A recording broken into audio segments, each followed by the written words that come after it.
தொடரின் முதல் போட்டியிலேயே மழை வந்து குறுக்கிட்டா நியாயமா இது அப்படின்ற மாதிரிதான் நேற்றைய நாளில் மகளிர் உலகக்கிண்ண கிரிக்கெட் தொடருக்கான ரசிகர்களுக்கு தோன்றியிருக்கும். 13வது மகளிர் உலகக்கிண்ண கிரிக்கெட் தொடர் நேற்றைய நாளில் கோலாகலமாக ஆரம்பிக்கப்பட்டது. இந்த தொடரின் முதல் போட்டியில் இலங்கை மற்றும் இந்திய அணிகள் மோதியிருந்தார்கள். நேற்றைய நாளில் இந்திய அணி தன்னுடைய முதலாவது வெற்றியை பதிவு செய்திருந்தது.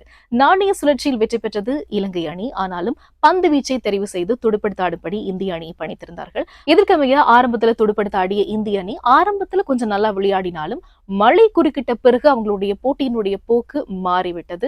120 ஓட்டங்களுக்கு 6 விக்கெட்டுகளை இழந்து தடுமாறினாங்க. இருந்தாலும் இலங்கை அணியினுடைய வீராங்கனைகள் நிறைய கேட்ச் எல்லாம் மிஸ் பண்ணியிருந்தாங்க. அதெல்லாம் பிடிச்சிருந்தாங்கன்னா இந்திய அணியினுடைய ஓட்டு எண்ணிக்கையை கொஞ்சம் குறைச்சிருந்திருக்க முடியும். 120 ஓட்டங்களுக்கு 6 விக்கெட்டுகளை இழந்து தடுமாறிய இந்திய அணியினுடைய வீராங்கனைகள் பிறகு அமன்ஜித் கௌர் மற்றும் தீப்தி சர்மாவினுடைய இணைப்பாட்டத்தால ஒரு நல்ல இலக்கை இலங்கை அணிக்கு நிர்ணயிக்க முடிந்தது.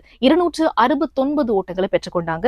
இதுல அமன்ஜோர் கௌர் 56 பந்துகளுக்கு 57 ஓட்டங்களையும், தீப்தி சர்மா 53 பந்துகளுக்கு 53 ஓட்டங்களையும் அதிகப்படியாக பெற்றுக் கொடுத்திருந்தாங்க.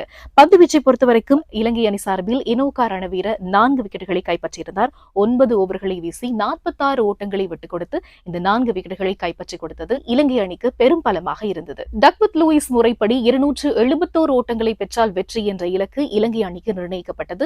47 ஓவர்களுக்கு 271 ஓட்டங்களை பெற வேண்டும் என்ற நிலையில் இலங்கை அணியினுடைய வீராங்கனைகள் சற்று தடுமாறிதான் விளையாடி இருந்தாங்க.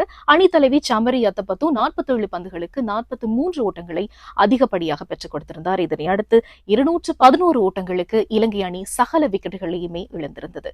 அதிகப்படியாக இந்திய அணியினுடைய சார்பில் பந்து வீச்சில் தீப்தி சர்மா 3 விக்கெட்டுகளை அதிகப்படியாக கைப்பற்றியிருந்தார். அந்த வகையில் நேற்றைய போட்டியின் ஆட்ட நாயகியாக தீப்தி சர்மா தெரிவு செய்யப்பட்டிருந்தார்.